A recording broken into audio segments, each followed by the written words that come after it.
ada satu cerita nih dok. Cerita orang ngomong nih dok.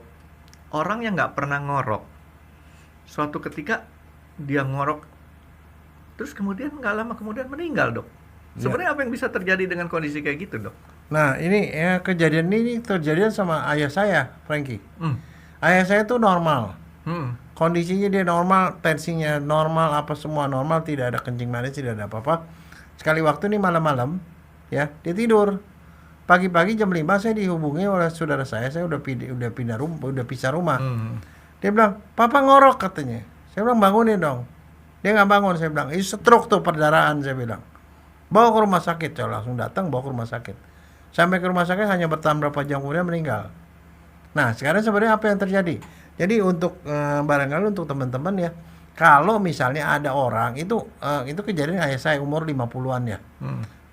Tadi baru aja saya dengar ada orang yang tanya ke saya, ada seorang pegawai usia baru 35-an lagi tidur, biasanya nggak pernah ngorok, tiba-tiba dia ngorok, akhirnya dibangunin nggak bisa bangun, dibawa ke rumah sakit, sekarang di ICU.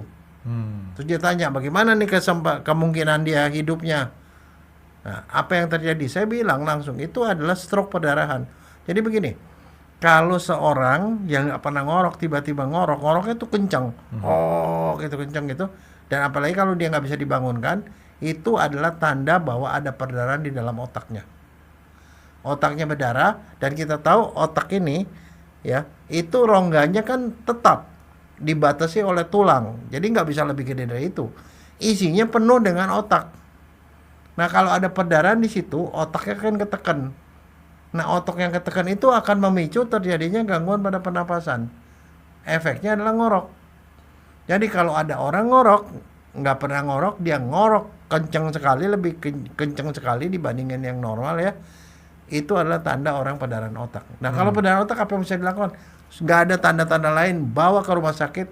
Karena kalau di rumah sakit di CT scan akan kelihatan ada perdarahan. Perdarahan di mana? Tindakannya adalah harus dioperasi.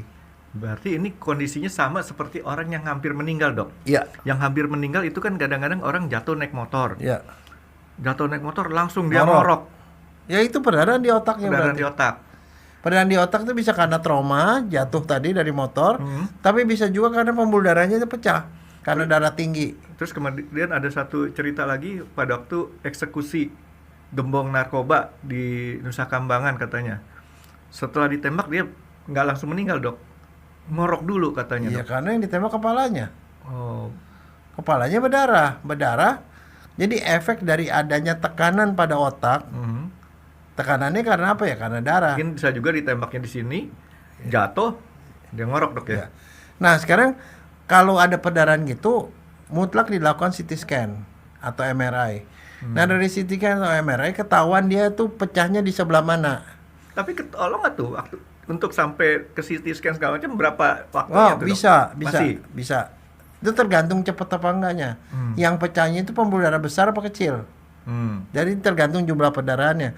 Nah, di otak itu semuanya isinya otak, itu jaringan otak, tapi di tengah otak tuh ada bilik, ada rongga kosong.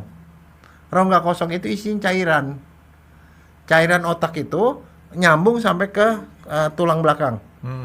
Jadi artinya kalau seandainya perdarahannya masuk ke bilik otak, itu mungkin bisa bertahan cukup lama sampai dia meninggal. Masih ada waktu. Masih ada waktu. Tapi kalau ke otaknya itu bisa lebih cepat. Nah, terapinya juga beda. Kalau yang ke otak itu harus dibuka, kepalanya dibuka, dibuang darahnya. Tapi kalau masuknya ke bilik otak, itu dipasangin stand, dipasangin saluran dikeluarin di sini. Jadi darahnya itu dikeluarin dari otak, dari bilik otak dikeluarin, dimasukin ke pembuluh darah di sini. Itu operasinya lebih ringan daripada operasi buka kepala. Tapi biasanya resiko stroke perdarahan itu resiko meninggalnya tuh lebih tinggi daripada yang mampet.